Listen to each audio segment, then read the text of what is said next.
ஹalleluya, good morning. தேவனுடைய மகா கிருபையினாலே இந்த வருஷத்தினுடைய கடைசி நாளுக்கு வந்திருக்கிறோம்.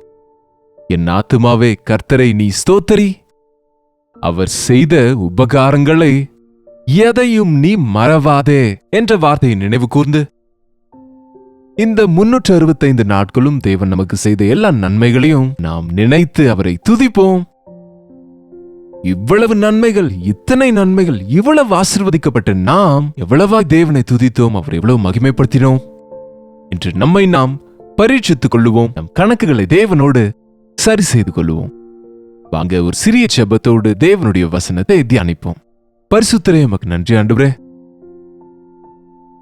இந்த டிசம்பர் 31ஆம் தேதி எங்கள் ஆவிக்குரிய வாழ்க்கையை சோதித்து அறிய உமக்கு அங்கீகாரம் இல்லாத ஒவ்வொன்றையும் விட்டுவிட்டு எங்கள் ஆலோசனைகள், எங்கள் எண்ணங்கள், எங்கள் கிரியைகள், எங்கள் நடத்தைகள், எங்கள் வாழ்க்கை முறை புதிதாக்கப்படும்படியாக, பின்னானவைகளை மறந்து நாங்கள் முன்னானவைகளை நோக்கி ஓடுவதற்கு எங்களை ஆயத்தப்படுத்தும்படியாக உம்முடைய சிலுவை அண்டையில் வந்து உம்முடைய முக பிரசன்னத்திலே எங்களை நாங்கள் சோதித்துக் கொள்ள உதவி செய்யும்படியாக இயேசுவின் நாமத்தில் ஜெபிக்கிறோம் பிதாவே, ஆமென். ஆமாங்க, தேவன் செய்த நன்மைகள். Happy new year. இன்னும் ஒரு சில மணி நேரத்தில் நாம happy new year, happy new year, happy new year என்று சொல்ல போகிறோம். பட் உண்மையா எத்தனை பேர் ஹாப்பி நியூ இயர் அனுபவிக்க போகிறாங்க? முதல்ல உண்மையான ஹாப்பினஸ் எத்தனை பேருக்குள்ள இருக்கு? ஏதோ ஒரு பேச்சுக்கு ஹாப்பி நியூ இயர் என்று சொல்லிக் கொண்டாலும் தீராத துக்கம், தீராத வேதனை, தீராத பிரச்சனைகள், தீராத பாடுகள், மாறாத வாழ்க்கையோடு இருந்தா பிரயோஜனம் என்ன இருக்குங்க? அதற்குதான் இந்த வருஷ கடைசியில நாம தேவனுடைய பாத சமூகத்தில் சேர்ந்து அவர் செய்த நன்மைகள் எல்லாம் எழுதி கொண்டு, இவ்வளவு நன்மைகள் செய்த ஆண்டவரை நாம எவ்வளவாய் கனப்படுத்தி இருக்கிறோம் என்று கவனித்து பார்க்கணும். ஆபத்து காலத்தில் என்னை நோக்கி நீ கூப்பிடு, நான் உனக்கு பதில் கொடுப்பேன். நீ என்னை மறந்து விடுவாய் என்று சொல்லலையே, நீ என்னை மகிமைப்படுத்துவாய். எத்தனை நன்மைகள் மறந்து விட்டோம், எத்தனை விஷயங்களில் அவரை மகிமைப்படுத்தினோம் என்பதை ஆராய்ந்து பார்க்கணும். தானியேலின் புத்தகம் 5ஆம் அதிகாரத்தில் ஒரு ராஜாவை பார்க்கிறோம். தானியேலின் புஸ்தகம் 5ஆம் அதிகாரத்தில் ஒரு ராஜாவை பார்க்கிறோம். அவர் பெயர் தெரியுமா? பெல்ஷாத்சார். யார் இவர்? நேபுகாத்நேச்சாரின் வாரிசு. மகன் என்கிறாங்க, பேரன் என்கிறாங்க, எப்படி எது இருந்தாலும் கூட இவர் நேபுகாத்நேச்சாருடைய அவருடைய காரியங்களை நன்றாக அறிந்தவரா இருக்கிறார். தேவனாலே உயர்த்தப்பட்ட நேபுகாத்நேச்சார் இருதயத்தில் கர்வப்பட்ட பொழுது எப்படி மிருகமாகி பிள்ளை மேய்ந்தானோ, எப்படி மனம் திரும்பின போது திரும்ப தன் ராஜ்யத்தை, தன் மகிமையை பெற்றுக்கொண்டானோ, நன்றாக கண்ணார அந்த வீட்டிலேயே, அந்த இடத்திலேயே பார்த்தவரா இருக்கிறார். இப்பொழுது இந்த பெல்ஷாத்சார் ராஜாவானார்.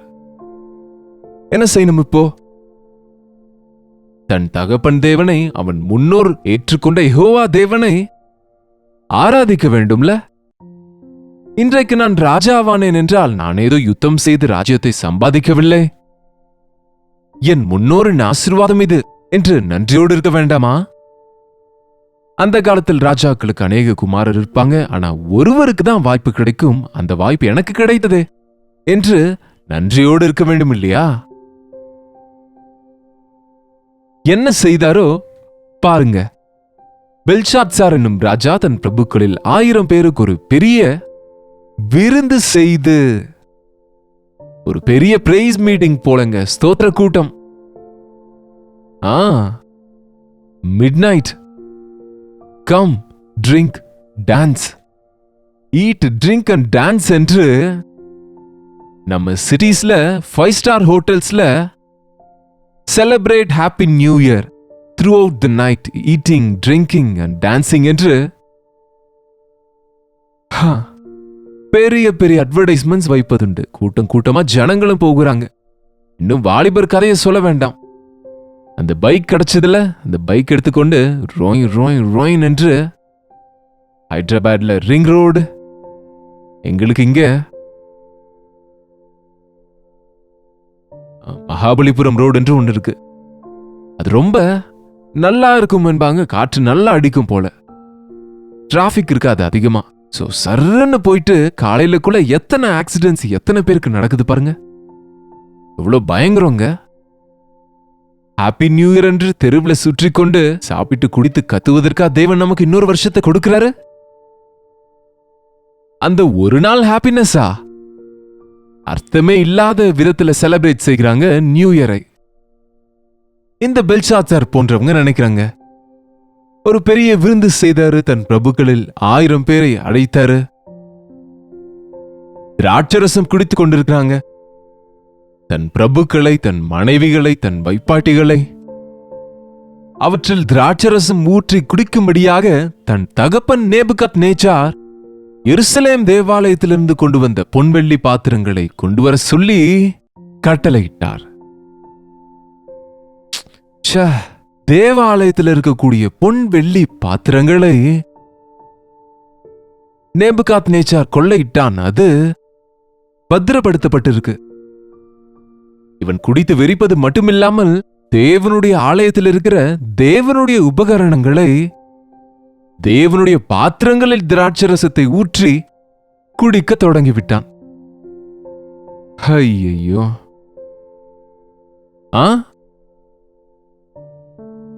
அப்பொழுது எருசலேமில் உள்ள தேவனுடைய வீடாகிய ஆலயத்திலிருந்து எடுக்கப்பட்ட பொற்பாத்திரங்களை கொண்டு வந்தார்கள். அவைகளில் ராஜாவும் அவன் பிரபுக்களும் அவனுடைய மனைவிகளும் அவனுடைய வைப்பாட்டிகளும் அவைகளில் திராட்சரசத்தை ஊற்றி குடித்தார்கள். குடிப்பழக்கம், திராட்சரசம் அது பரியாசம் செய்யும். அது கண்களை இரத்த வர்ணமாக்கும், மனதை நிலையற்றதாக மாற்றும். அது பாத்திரத்தில் பளபளப்பாய் தோன்றும் போது நீ அதை பாராதே. அது பாம்பை போல கடிக்கும். யாருக்கு காரணமில்லாத காயங்கள். நீதிமொழிகள் 23 வாசிங்க. கிறிஸ்தவங்க குடிப்பாங்க என்கிறாங்க. யார் சொன்னாங்க உங்களுக்கு? குடிப்பாங்க, குடி தண்ணீரை குடிப்பாங்க, திராட்சரசத்தை, நாட் வைன், ஜூஸ். ஆமாங்க, இன்றைக்கு வைன் என்கிற வார்த்தையை மிஸ் அண்டர்ஸ்டாண்ட் பண்ணிக்கொள்கிறாங்க. உன் சரீரம் தேவனுடைய ஆலயமா இருக்கிறது. மது நாட்டுக்கும் வீட்டுக்கும் கேடு, புகைப்பிடிப்பது உயிருக்கு ஆபத்தென்று எச்சரிப்புகள் நோட்டீஸ் பார்க்கிறோம்லங்க. எங்க பார்த்தாலும் மேல குடித்து கொண்டிருப்பாங்க, கீழே போட்டு கொண்டிருப்பாங்க. பிரயோஜனம் என்ன இருக்கு? இன்றைக்கு தேவனுடைய ஆலயமா இருக்கிற சரீரங்களை புகைப்பிடிப்பதாலே, ட்ரக்ஸ் மூலமாய், மதுவினாலே, கலப்புள்ள சாராயத்தை பார்க்காதே. போதைப் பொருட்களை பயன்படுத்தி தேவன் கொடுத்த ஞானத்தை இழந்து மிருகத்தை விட மோசமான நிலைக்கு விழுந்து போகாதே. குடித்தது போதாதென்று இன்னொரு புதிய வருஷம் வேண்டுமா உனக்கு? ஐயோ, எவ்வளவு பயங்கரங்க. பெல்ஷாத்சாருக்கு நன்றியே இல்லைங்க. ஜீவனுள்ள தேவன் எவ்வளவாய் தன்னுடைய தகப்பனுடைய காரியத்தில் அற்புதம் செய்தாரோ, தன்னை அவ்வளவாய் உயர்த்தி ராஜாவாக்கினார் என்ற நன்றி இல்லாமல் குடித்து வெறித்து சந்தோஷப்படுகிறான். மனைவிகளையும் வைப்பாட்டிகளையும் பிரபுக்களையும் அழைத்துக் கொண்டு ஒரே டான்ஸ் தான் பாருங்க. அது மட்டுமல்ல, அவர்கள் பொன்னும் வெள்ளியும் வெண்கலமும் இரும்பும் மரமும் கல்லுமாகிய தேவர்களை புகழ்ந்து கொண்டு திராட்சரசம் குடித்துக் கொண்டிருந்தார்கள். தேவனை தூதிங்கப்பா என்று சொன்னால் தேவர்களை புகழுகிறாங்க. யார் உங்களுடைய தேவர்கள்? காரா, டிவியா, செல்லா, ஐபேடா, ஐபோனா, லேப்டாப்பா? என்னங்க டிவி ஸ்கிரீன்? இன்றைக்கு தேவர்கள் சிலருக்கு காலையில எழுந்ததும் அதை தான் கும்பிடுவாங்க. ராத்திரி தூங்குற வரைக்கும் அதை மூட மாட்டாங்க. உங்க வாழ்க்கையை சாப்பிட்டு விடுதுங்க. உங்கள் நேரத்தை தின்று விடுது. தேவனை மறந்துட்டு தேவனுடைய வசனத்தை வாசிக்க சொன்னால், தேவனின் சிருஷ்டியை பார்க்க சொன்னால், தேவனுக்கு நன்றி செலுத்த சொன்னால் உன்னை நீயே பார்த்துக் கொள்ளுவது, இந்த உலகத்திலே மனிதன் செய்வதை பார்ப்பது, உதவாதவைகளை, பயனற்றவைகளை, அசுத்தமானவைகளை செய்து கொண்டு, சாப்பிட்டுக் கொண்டு, குடித்துக் கொண்டு எதையோ அனுபவிக்கிறேன் என்று சொல்லுகிறாயா? அதைதான் அங்க சிற்றின்ப பாவ போகம் என்று சொல்லுகிறாங்க. அது தற்காலிகமானது. இந்த கிளப்புக்கும் பப்புக்கும் போகிறவங்க போகும்போது நல்லா உஷாரா போவாங்க. வரும்போது அவங்களுடைய ஆட்டத்தை பாருங்க. எத்தனை பேர் இன்றைக்கு ஸ்ட்ரீட்ஸ்ல விழுந்துடுறாங்க. ஆக்சிடென்ட்ஸ் எத்தனை ஆகுது. போலீஸ்காரங்க கையில விழுந்து அவமானப்படுகிறாங்க. தேவன் நமக்கு புதிய வருஷத்தை கொடுப்பது நம்ம இஷ்டம் போல வாழ்ந்து குடித்து வெறித்து வாழ்வதற்கு அல்லங்க. உனக்கு இஷ்டமானதெல்லாம் புகழ்ந்து கொண்டு உட்கார்ந்திருக்க அல்ல. உன்னை உண்டாக்கின உன் சிருஷ்டி கர்த்தரை துதிக்க வேண்டும். ஆமாங்க, உன் காலங்கள் யாருடைய கையில் இருக்கோ அவரை துதியுங்க. உன்னுடைய ஆயுசு யாருடைய கையில் இருக்கோ அவரை துதியுங்கள். இந்த 31ஆம் தேதி கடந்த நாட்களில் கர்த்தர் செய்த எல்லா நன்மையும் நினைத்து எத்தனை விஷயங்களில் அவர் துக்கப்படுத்தினாயோ உணர்ந்து கொண்டு மனஸ்தாபப்பட கொடுத்தாரே தவிர, அலட்சியமாக வழக்கம் போல ஹாப்பி நியூ இயர் என்று சந்தோஷப்பட்டு ரோடு மேல திரிவதற்கு அல்லங்க. ஆச்சாரமாய் பண்டிகைகளை ஆசரிக்க அல்லவே அல்ல. தேவன் பொறுத்திருக்க மாட்டார். ஒன்று, தேவனை துதிக்கவில்லை. இரண்டாவது, திராட்சரசம் குடித்து வெறித்து போனான். மூன்று, தேவனுடைய ஆலயத்தின் பாத்திரங்களை கொண்டு வந்து கொண்டான். தேவனின் தேவாலயமாகிய சரீரத்துக்கு எடுத்துக்கொண்டான். 4, பொன்னும் வெள்ளியும் அவைகளாலே செய்த தேவர்களை வணங்குகிறான். தேவ கோபம் மூண்டது. அந்த நேரத்திலேயே ஒரு மனுஷ கைவிரல்கள் தோன்றி விளக்குக்கு எதிராக ராஜ அரமனையின் சாந்து பூசப்பட்ட சுவரிலே எழுதிற்று. இவைகளை பார்த்தபொழுது ராஜாவின் முகம் வேறுபட்டது. அவனுடைய நினைவுகள் அவனை கலங்க பண்ணினது. அவனுடைய இடுப்பின் கட்டுகள் தளர்ந்து அவனுடைய முழங்கால்கள் ஒன்றோடொன்று மோதி கொண்டது. எழுதின எழுத்துக்கள் ராஜாவுக்கு புரியவிட்டாலும் அந்த விரல்கள் தோன்றி சுவரின் மேலே எழுதி கொண்டு இருந்தது. அதை எழுதுவதை பார்த்தபோது இவனுடைய முகம் வேற மாதிரி ஆயிடுச்சு. இடுப்பு தளர்ந்து போயிடுச்சு. முழங்கால் எல்லாம் நடுங்கி போச்சு. கடகட நடுங்குதுங்க. தேவனுக்கு முன்பு நீ நடுங்காவிட்டால் உன்னை நடுங்க செய்வாராங்க. என் வார்த்தையை கேட்டு எவன் நடுங்குவானோ அவனையே நோக்கி பார்ப்பேன் என்ற ஆண்டவர் அவருடைய வார்த்தைகளை கேட்காமல் போனால் இந்த வார்த்தையின் தாக்கத்தை நீ சந்திக்க நேர்ந்துவிடும். இந்த கல் யார் மீது விழுமோ அவனுக்கு ஐயோ என்றார்.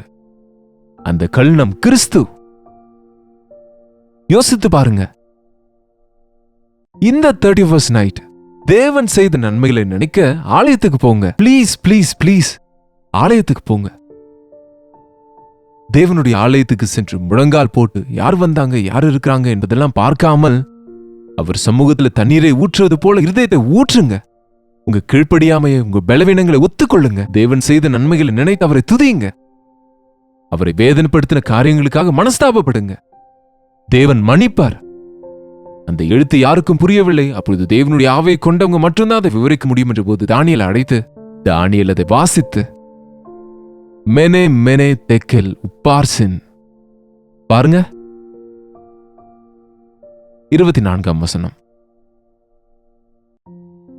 அப்பொழுது அந்த கையிருப்பு அவரால் அனுப்பப்பட்டு எழுதப்பட்ட எழுத்து என்னவென்றால் மெனே மெனே தெக்கெல் உப்பார்சின். உன்னுடைய சுவாசமும் உன்னுடைய வழிகள் எல்லாம் எந்த தேவனுடைய கையில் இருக்கிறதோ அவரை நீ கனப்படுத்தவில்லை.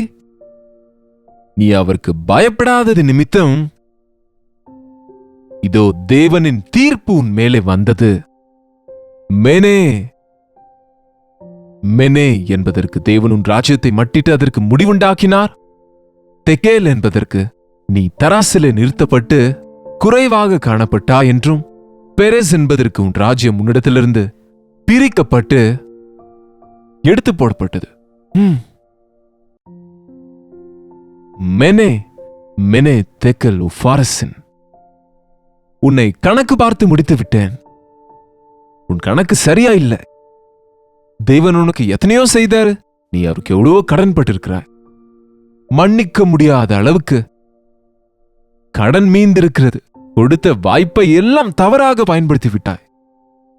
எல்லாம் தெரியும் உனக்கு, தெரிந்து செய்தாய். ஆகவே முடித்து விடுகிறார் உங்க கணக்கு. அக்கவுண்ட் க்ளோஸ்ட் என்றால் அர்த்தம் என்ன? இனி அவருக்கும் உனக்கும் சம்மந்தம் இல்லை. உன்னை தராசில் நிறுத்தும் போது நீ குறைவாய் காணப்பட்டாய். நீ குறைவாக இருக்கிறாய். தேவன் விரும்புகிற நிலையில நீ இல்லை. உடைந்து நொறுங்கிய இருதயம் உனக்கு இல்லை. நன்றியுள்ள இருதயம் உனக்கு இல்லை. உனக்கு எத்தனை நன்மை செய்தாலும் பிரயோஜனமில்லாத நிலைமையிலே இருக்கிறாய். என் நன்மைகள் பெற்று உன் இஷ்டம் போல வாழ்ந்து கொண்டிருக்கிறாய். என் ஆசைகளை பெற்று உன் இஷ்டம் போல பாவத்துக்காக பயன்படுத்துகிறாய். ஆகவே இனி உன் அதிகாரத்தை எடுத்து போடுகிறேன், உன் ராஜ்யத்தை எடுத்து போடுகிறேன்.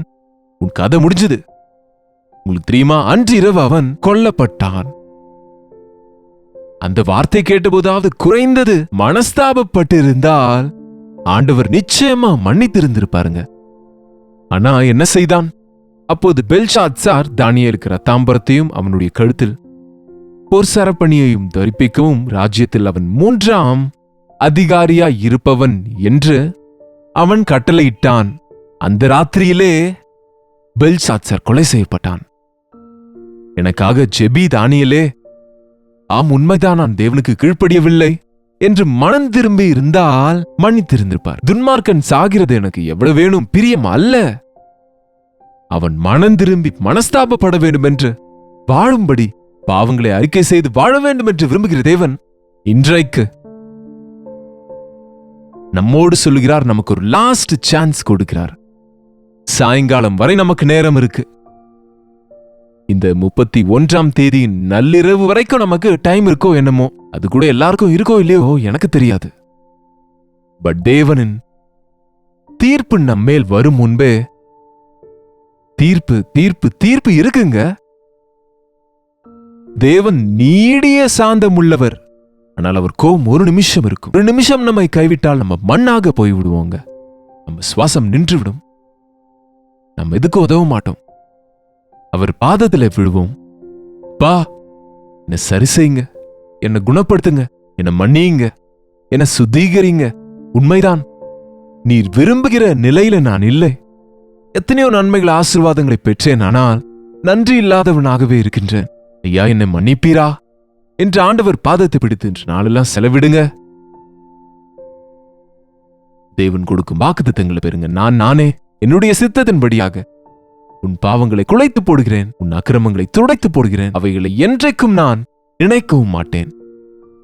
இதோ நீ பிழைப்பாய் என்ற வாக்குத்தத்தங்கள், நான் இது முதற்கொண்டு உன்னை நான் ஆசீர்வதிப்பேன் என்ற வாக்குத்தத்தங்களோடு புதிய வருஷத்துக்குள் பிரவேசிப்போம். இந்த நேரத்தை பயன்படுத்திக் கொள்வோம். இதுவரைக்கும் நம் இருதயங்களை காத்த தேவனை, நம்மை உயிரோடு வைத்த ஆண்டவரை மகிமைப்படுத்தி நம் இருதயங்களை ஆராய்ந்து பார்ப்போம்.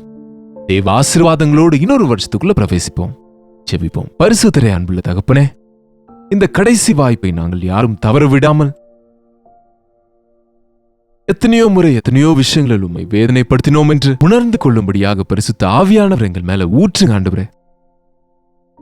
உம்மை துதிப்பதற்கு பதிலும் நன்மைகளை மறந்து, உம்மோடு உறவாடுவதற்கு பதிலும் அன்பை மறந்து, உம்முடைய மகத்துவத்தை மறந்து மனிதர்களுக்கு, மிருகங்களுக்கு, கைவேளையாக இருக்கிற பொருட்களுக்கு நாங்கள் அடிமைகளாகிவிட்டோம் அப்பா.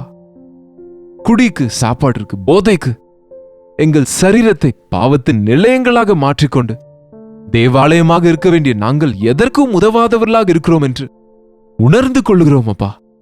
நீர் எங்களை கழுவுவீர் என்று, புதிய சிருஷ்டியாய் செய்வீர் என்று, எங்கள் ஒவ்வொரு பாவத்தையும் மன்னிக்க முடிய இரத்தத்தை சிந்தினீராகவே எங்கள் பாவங்கள் சிவரேன்று இருந்தாலும் அதை பனியைப் போல் வெண்மையாகும்படிக்கு நீர் சுத்திகரிப்பீர் என்று விசுவாசத்தோடு உடைய பாத தண்டையிலே சேர்கையில் ஜெப ஆவியை, மனம் திரும்பும் ஆவியை எங்கள் அனைவருக்கும் கொடுத்து உடைந்து நொறுங்கிய இருதயத்தோடு, துதியோடு, நன்றியோடு உடைய வாக்குத்தத்தங்களை பெற்று உடைய பிரசன்னத்தில் புதிய வருஷத்துக்குள் பிரவேசிக்கும்படியாக எங்களை ஆயத்தப்படுத்தும்படி இயேசுவின் நாமத்தில் ஜெபிக்கிறோம் பிதாவே, ஆமென்.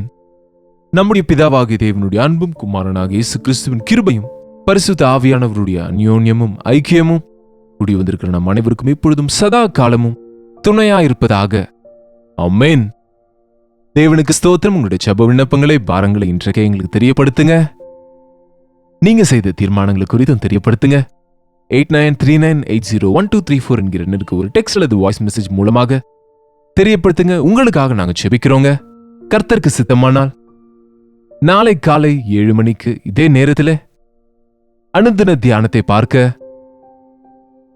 மறந்து விடாதீங்க. ஜெபத்தோடு இந்த நிகழ்ச்சிகளை தொடர்ந்து பாருங்க. அது ஒரு கர்த்தருடைய கிருபை உங்களுக்கு துணையா இருப்பதாக.